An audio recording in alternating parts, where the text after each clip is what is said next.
Yahvé, perdoa o teu pecado, não morrerás. Próximo versículo. Mas por teres ultrajado a Yahvé, mediante tua atitude, o filho que tiveste morrerá. Amém? Só até aí. O filho que tiveste morrerá. Amém? Uma das coisas que nós seres humanos temos, e eu já ministrei muito sobre isso. Alguns têm ela boa, outros não têm tão boa. Ela se chama memória. E por mais que a gente ache, eu não sou entendido na área, nessa área da medicina que estuda a memória, eu não tenho entendimento, da neurociência, mas a gente lê um pouquinho aqui, um pouquinho ali, a gente dá uma arranhada. E uma coisa interessante o que é memória para nós? Nós temos dois tipos de memória. Nós temos a memória permanente e a memória que você vê algo, passa por algo e rapidinho você se esquece. Mas tem uma memória permanente. Tudo aquilo que você vivencia fica nessa memória. Amém? E o que a neurociência fala sobre memória? Qual é a base da memória? Nossa memória, nós humanos. A base da memória são, na verdade, os neurônios. Os neurônios são pequenos discos rígidos, pequenos HDs que nós temos na nossa mente. Numa quantidade aí, dizem que é o mesmo número de estrelas do universo, e são trilhões e trilhões. Alguns morrem, mas eles fazem uma coisa chamada sinapse. E o que é a sinapse? É a comunicação de um neurônio com o outro, e isso realiza várias coisas no nosso corpo, mas nós sabemos também que o nosso cérebro ele libera algumas químicas naturalmente, dopamina, endorfina, a serotonina, que são elementos químicos produzidos pelo nosso corpo, que são responsáveis pelo prazer, pela alegria, que equilibram o nosso ser. Isso falando clinicamente. E a memória, nós sabemos que existem vários tipos de memórias com relação ao sentimento. Existem as memórias boas e existem as memórias ruins. E nós não queremos muitas vezes lembrar das memórias ruins, porque elas nos fazem sofrer. Amém ou amém? Mas o mais engraçado, eu creio que os neurocientistas têm uma explicação para isso. Nós temos muito mais capacidade de puxar do arquivo da nossa mente memórias ruins do que memórias boas. Amém? Nós nos lembramos com muito mais força e frequência de acontecimentos ruins na nossa vida do que dos acontecimentos bons. E eu fui atrás disso, eu fui querer saber o porquê disso. E a explicação é muito simples. As memórias ruins nos mantêm alerta com relação ao futuro. Ou seja, quando eu tenho memórias boas, eu relaxo. O meu corpo, a minha mente diz para o meu corpo: fica tranquilo, está tudo bem. Quando eu tenho memórias boas, o que o meu corpo libera é endorfina, é dopamina, é serotonina, que são químicas que nos fazem bem, e que combatem a depressão, embora eu não esteja falando disso. Mas o nosso corpo, ele quer nos manter, Elvira, alertas. nossa mente ela vai trabalhar para te fazer lembrar de coisas ruins que aconteceram com você. Agora, eu estou falando no contexto físico, no contexto da explicação humana, no contexto da ciência, amém? E você pode estar se perguntando, mas apóstolo, o que tem a ver com o texto? Nós ainda vamos ler mais alguns versículos. Uma coisa que eu tenho que entender, meu irmão Túlio, eu só tenho acesso a ontem, pela lembrança, pela memória, seja ela boa ou ruim, e muitas vezes a gente vai chegando na hora que a gente lembra de forma embaçada, e eu tenho acesso aqui e agora, amém? Vocês estão me entendendo? Eu tenho acesso aqui agora, mas eu tenho acesso ao futuro. Eu consigo saber o que vai acontecer comigo daqui a 1 minuto, 1 segundo. Não, o futuro me é algo misterioso, mas para o meu e para o teu Deus, para o nosso Deus, quando Ele olha de cima, e eu quero corrigir aqui a Luiz Neves, ela falou aqui no testemunho dela, que Deus conheceu o nosso passado. Não, Deus não conheceu, Deus conhece o nosso passado.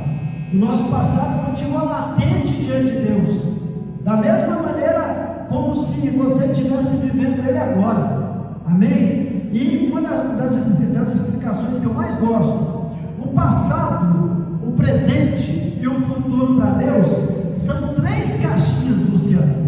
São 3 caixinhas. Nosso Deus, Ele olha para o passado, para o presente e para o futuro em uma linha reta.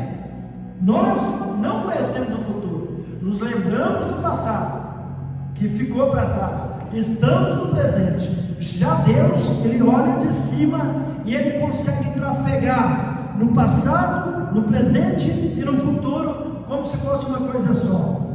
Tanto é que a Bíblia fala em Jeremias, né, que Deus, ele conhece o fim como se fosse o começo, amém? Então, a única diferença é que Deus Ele não olha para o seu ou para o meu passado para te jogar na cara, para falar, olha, está vendo lá aquele passado, você fez besteira, você errou, você pisou na bola. Não, Ele vê o nosso passado e Ele tem esse poder. Por quê? Porque Ele é onisciente. A onisciência, Ele sabe tudo, então Ele conhece passado, presente e futuro. E diante disso, eu tenho que confiar nesse Deus. Eu tenho que confiar nesse Deus. E uma das coisas que a gente no contexto espiritual e a nossa própria mente, ela nos faz duvidar, porque nós estamos presos na dimensão do presente, a nossa mente nos faz duvidar do que Deus vai fazer por nós. A nossa mente nos faz duvidar de um futuro, se haverá futuro. E isso é muito mais forte quando eu tenho um passado sombrio, quando eu cometi algum erro no passado. E nós, como seres humanos, cometemos erros, amém? Sim ou não? Cometemos erros, amém? Quem aqui nunca cometeu erro? Levanta a mão. Ninguém, todos nós cometemos erros. E o erro é um degrau para o aprendizado.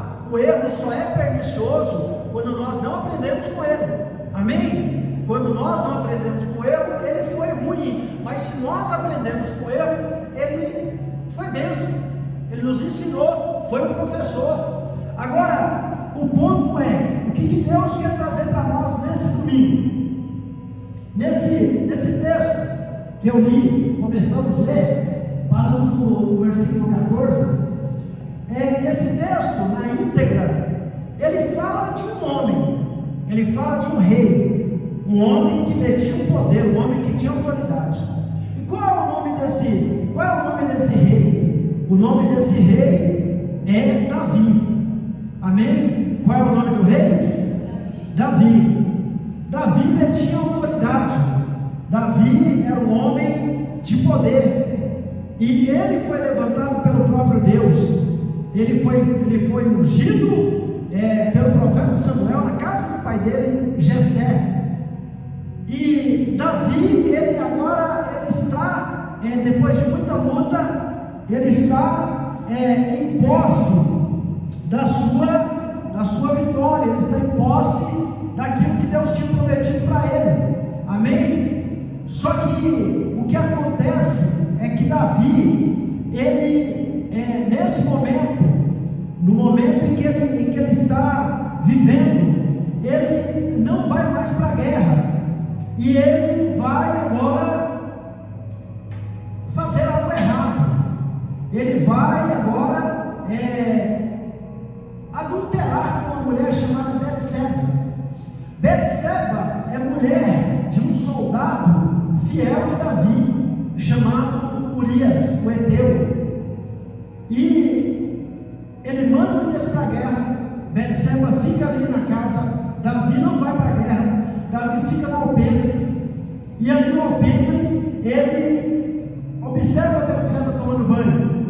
E ali ele vai e chama ela para o aposento dele e peca com ela, enquanto o marido dela está na guerra. Ele chama o marido dela de volta. O marido dela vem, Urias. Ele fala para Urias: vem comer, vem beber, vai lá, vai, fica com a sua mulher. Urias: não, meus irmãos estão na guerra, não vou fazer isso. E Urias não faz.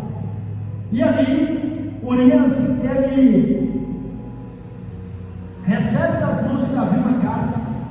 E nessa carta, Davi autoriza a morte dele. Davi manda ele entregar a carta para o general do exército. E fala para o general: olha, entrega essa carta ali para Urias e para o general. E nessa carta aqui tem algumas instruções. Só que as instruções eram para que o general colocasse Urias na frente de batalha. E Urias não é um soldado de frente. Urias é um soldado de retaguarda. Ele não é um soldado de elite. E o general, ao receber Urias uma carta assinando a sua morte, ele coloca Urias na frente de batalha e Urias morre. Passado um tempo, Betseba está grávida e ela fala para Davi: olha, Davi, eu estou grávida. E Davi ali, ele acha que ninguém viu, só que Deus viu. E Deus manda agora um outro profeta, um profeta chamado Natan.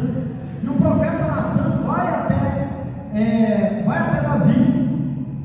E quando ele chega em Davi, ele vai ter conversa com Davi. Ele vai falar: Davi, um homem tinha uma ovelhinha só, e o vizinho tinha várias. Vindo um amigo do vizinho que tinha várias, para se alegrar com ele, ele pegou a única ovelhinha do vizinho do lado, que só tinha uma, pegou a única ovelhinha dele, sendo redundante, e matou e comeu. O que esse homem merece? Davi fala: esse homem é digno de morte. E o profeta aponta para Davi e fala: esse homem és tu, é você. E Davi, naquele momento, cai em si. Tanto é que ele vai escrever depois o Salmo 51, onde ele admite o pecado dele, onde ele quebranta o coração diante de Deus. E ali o profeta Natan vai falar para Davi. Ele vai falar: Davi, Deus não vai te matar. Por quê? Porque naquela época era a época da lei. E na época da lei, o pecado era punido com a morte física. Davi teria que ser apedrejado. Betseba teria que ser apedrejada com o menino no ventre. Só que Deus, ele manda o profeta Natan falar para Davi: Davi, Deus traspassou o seu passado, o seu pecado. Ou seja, Deus colocou o pecado de Davi na conta de Jesus. Amém? E ali, Davi, ele recebe do profeta Natan uma outra informação: o menino que está sendo gerado não vai viver. Esse vai ser o preço. E Davi, ele vai fazer algo que é a base dessa administração. Davi, ele tinha as melhores comidas do palácio. Ele tinha os melhores perfumes, né? Eu creio que ele tinha no guarda-roupa dele lá, um terno Hugo Boss, né? Ele tinha lá perfumes, né? Importados dos melhores, sapatos dos melhores. Mas ele não vai usar nada disso. Ele vai vestir pano de saco, ele vai se humilhar, e ele vai se colocar com a cara no pó, e ele vai rogar a Deus pelo menino. E durante 7 dias, Davi não toma banho, Davi não come, Davi não usa perfume, Davi não faz outra coisa a não ser clamar a Deus. E os ministros, os conselheiros de Davi estão de olho nele. E diante disso, depois de 7 dias, Davi, ele ouve que os conselheiros estão cochichando. E ele pergunta: o menino morreu? E ali, antes de responder, os conselheiros pensam: se antes do menino morrer, ele não comia, não bebia, ele estava mal, imagina se falarmos que o menino morreu. E Davi se aproxima e fala: o menino morreu? E eles vão falar: não, o menino morreu. Davi vai nos seus aposentos, toma banho, vai na despensa, coloca uma refeição, pede lá para um dos servos lá colocar uma refeição, come a refeição, perfumado. E ali, os ministros vão perguntar para ele: Davi, nos explica uma coisa aí. E ele vai perguntar, vai falar: não, pode perguntar, qual é o problema? E eles vão falar para ele: vem cá, a gente não entendeu. Com o menino vivo, você não tomou banho, você não comeu, não usou perfume, não adorou. O menino morreu e você fez tudo isso. A gente não entendeu, você está louco, está ruim da cabeça? Davi vai responder para os ministros algo que me motiva, que me ensina e que eu quero transmitir para você nessa noite. O rei Davi vai responder com a seguinte frase: quando o menino estava vivo, eu batalhei por ele. Eu não comi, eu não tomei banho, eu não fiz nada, porque eu esperava que Deus tivesse misericórdia e deixasse o menino estar comigo. Eu quero que você tenha no coração que o menino é o passado, o menino é a bênção, o menino é o alvo. Mas agora que o menino morreu, não tem sentido eu ficar me lamentando. Eu irei até o menino, mas o menino não virá mais até mim. Então, essa passagem fala de um pai que perde um filho. Não importa se foi gerado em pecado, é um filho. E eu quero trazer um ensinamento, eu quero que você entenda junto comigo o que Deus quer falar conosco nessa noite acerca de passado. Muitas vezes você fica preso no seu passado. Se tem uma coisa que eu não gosto, gente, é do passado. Nós não estamos lá. Tem uma frase que diz que o diabo te vê como você era, Deus te vê como você será. Olha que diferença. O diabo um dia olhou para mim e falou assim: isso é um bruxo, é um satanista, é um herege. Deus olhou e falou: não, ele é meu apóstolo, ele vai ganhar almas para mim. O diabo olhou para a mulher samaritana e falou: isso aí é uma mulher que adultera, que sai com todos os homens de Samaria. Deus olhou para ela, marcou um encontro com ela no poço e falou: essa aí é minha missionária. Amém? Um dia olharam para Paulo e falou: esse é um religioso, matador de crente. Deus olhou e falou: esse é o meu apóstolo, vai evangelizar toda a Ásia Menor sozinho. Amém? Então, o inimigo ele sempre vai te ver no passado. E eu quero, não se ofenda com o que eu vou falar, mas as pessoas que dão lugar ao diabo só vão lembrar do seu passado. Amém? Um passado que não importa mais, um passado que é simplesmente o passado. E eu quero ir além. Não importa se nós tivemos vitórias ou fracassos no passado, é o passado. A gente tem que ir para coisas novas. E é isso que Deus está usando o salmista Davi para ensinar aqui. Você tem que se desprender do seu passado. Você tem que parar de olhar e de se lamentar pelo que aconteceu no seu passado. Você tem que entender que Deus tem um futuro que está sendo construído nesse exato momento, no presente, e que Deus tem o melhor para mim e para você, e que Deus ele tem sonhos maiores que os nossos. que o fato de eu ficar preso no passado, o fato de eu me condenar, que muitas vezes não é só o diabo, não é o inimigo. A gente fica preso no passado. A Bíblia fala em um dos versículos: eu quero trazer à memória aquilo que me traz esperança.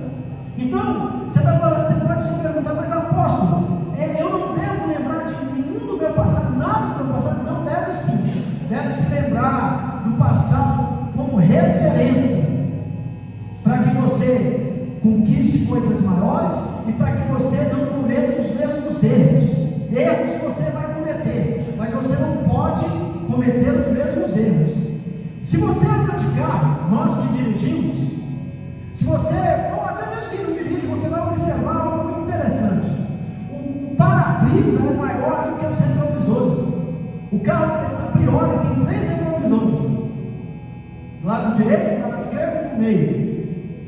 Se você olha para o carro, ele tem um para-brisa que dá de 10 a 0 nos 3 retrovisores. Qual é o significado?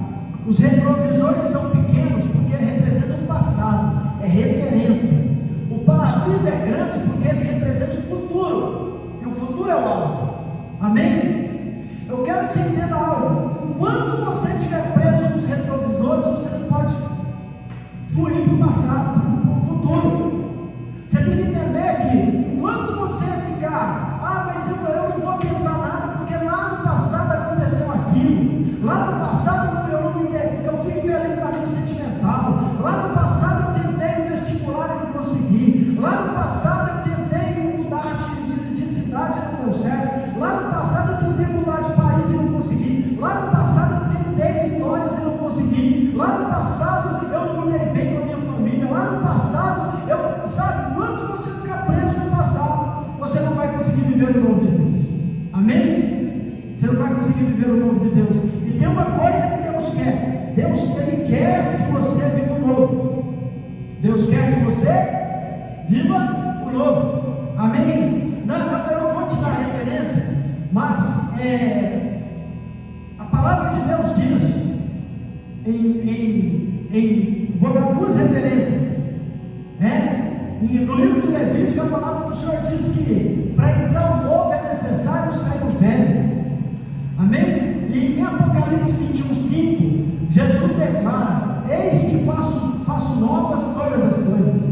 Amém? Se eu não me engano, é Levítico 26:10. Para entrar o novo é necessário sair o velho. Então, enquanto o velho não sair da sua vida, o novo não entra.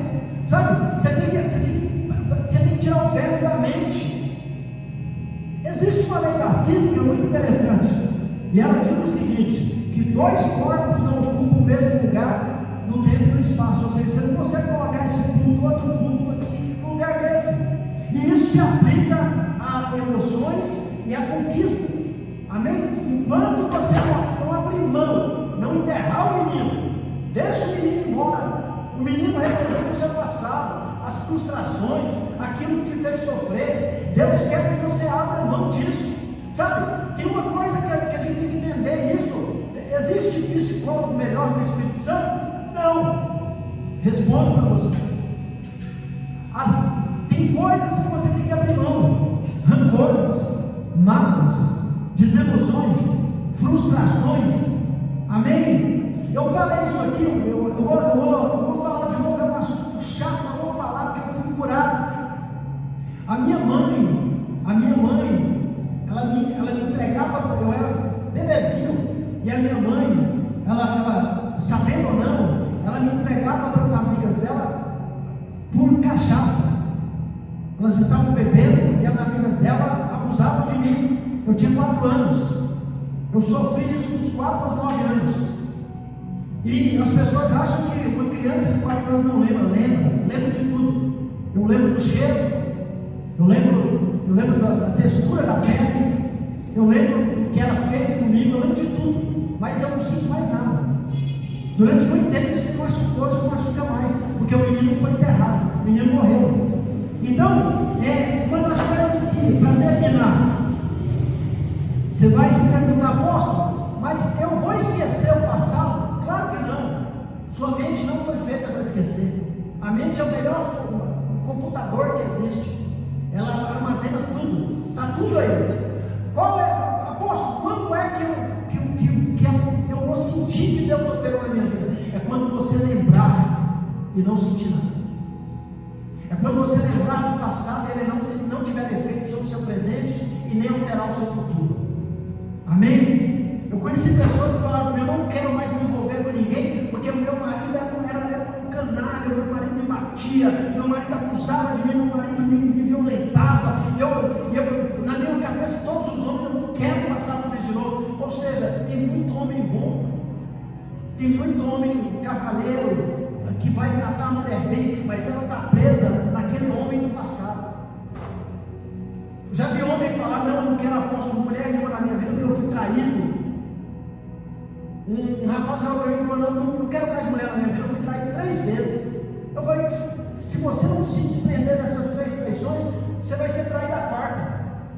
Você tem que abrir mão, tem que libertar a sua mente disso. Você tem que acreditar no Deus que transforma. Amém? Então, uma das coisas que Deus quer fazer em nossa vida é nos libertar do jugo, das prisões, das algemas do passado.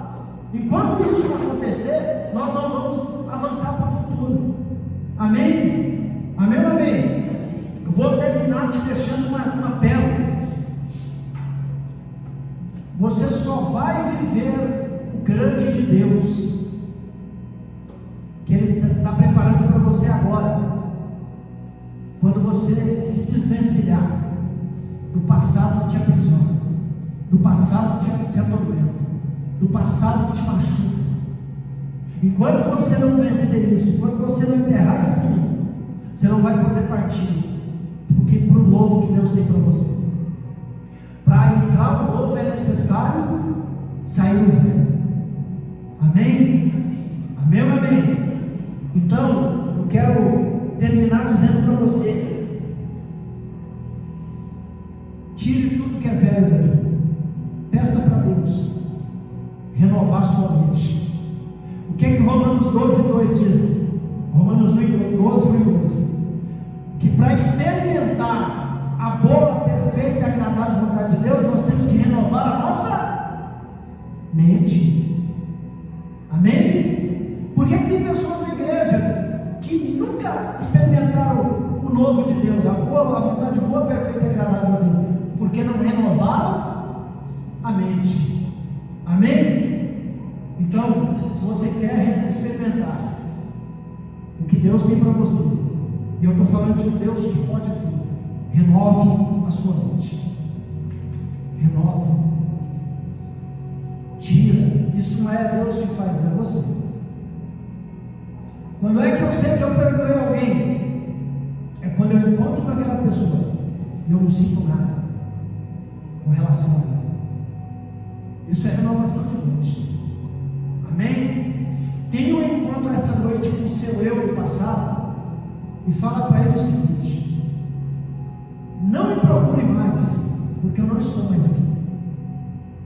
Quando o diabo vier te acusar do passado e ele usa pessoas, fale para o diabo, fale para a pessoa: não, eu faço muito isso.